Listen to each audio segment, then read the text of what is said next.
Hello everybody, Adele and April here from Just Say Scrap, and we are here with Throw It Together Thursday. So this video was actually recorded last Tuesday, but as I said, this Tuesday, things just got crazy with us vending, so here we are with our video. It does, however, work with our last technique as well, so we hope that you enjoy what we do here. So the techniques that we used in this video are our mini Stampin' cut and emboss machine. So if you didn't see our tips and tricks on that, go check out our other video. We've already been told that it was very helpful, so I hope that you go and watch it. We also have the making a glitter background with tape. We have our hidden message fancy fold card. We have our watercolor effect with shimmer brushes. We have our reverse side stamping, and last but definitely not least is our mosaic method. So those are the techniques we will be using in this video. So we are going to start off with, we started the little fancy fold card part, but this was the watercolor effect with the shimmer brushes. So we kind of tried to make a cool looking pattern there, and then this was our fancy fold die cut that we used for this part. So the next thing we had to do was we had to score the cardstock pieces that we cut for the fancy fold. So that is what we did, and then we had to adhere them to our actual card to make sure that we were covering that heart surface. Once again, after I finished all of this, I think that the card or the heart in the card was a little bit too big still. I am still working on perfecting this specific method, but it does work really well, and it is a very, very cute card.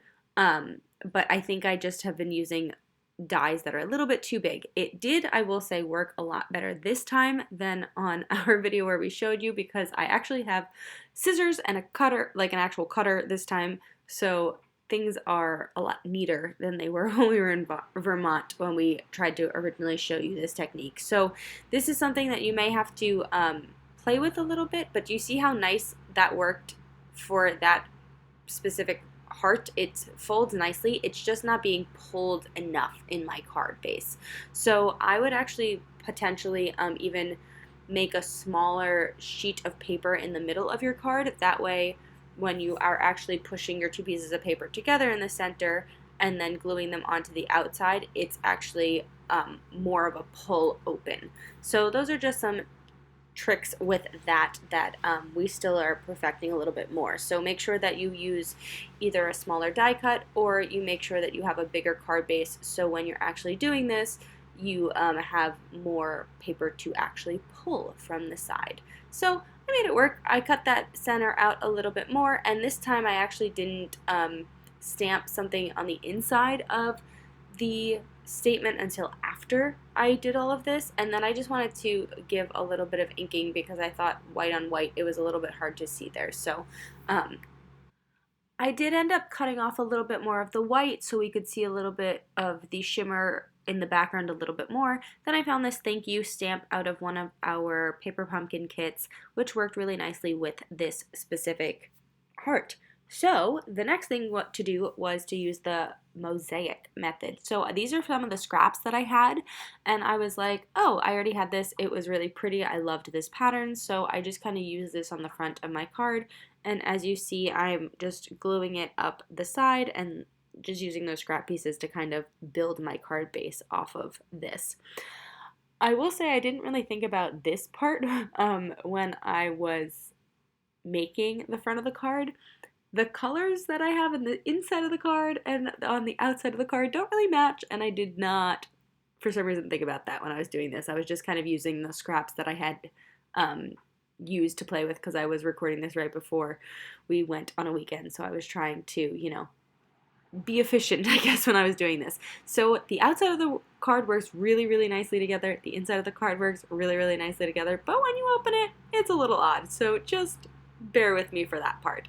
So I used the mosaic method on the bottom of the card, and then we are taking the part that we used the tape and the glitter to create that glitter paper for the outside, kind of making like a little it's not necessarily a belly band, but it's kind of just like that little design on the outside. And then this is where we use the reverse side stamping. I am just fussy cutting out those flowers because they worked really, really well with the mosaic and also with the taped glitter paper. So we're just kind of making a cute little design on the edge of that card. And I did take some of those as well and put them on the inside just to give a little bit more of a floral look on the inside and to try and match them up. The purple just doesn't work, I don't think, with the outside. The Sweet Memories paper is just a different color scheme, and I don't know what I was thinking in my brain when I was recording this, but in the end, the inside looks really good and the outside looks really good. So I'm just going to glue some of these photos. I'm going to glue some of these flowers on and fussy cut some more out, and then let's see what the end result looks like.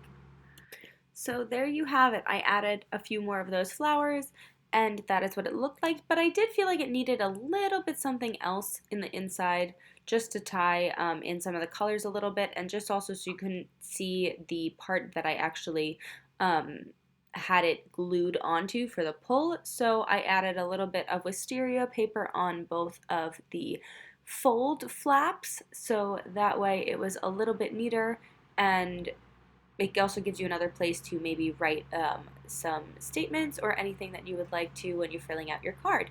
So the last thing we did was add this little belly band, which just kind of makes the whole card all together, and I just used one of the extra die cuts to do so. Alright, hope you enjoyed Throw It Together Thursday. We'll see you next Tuesday.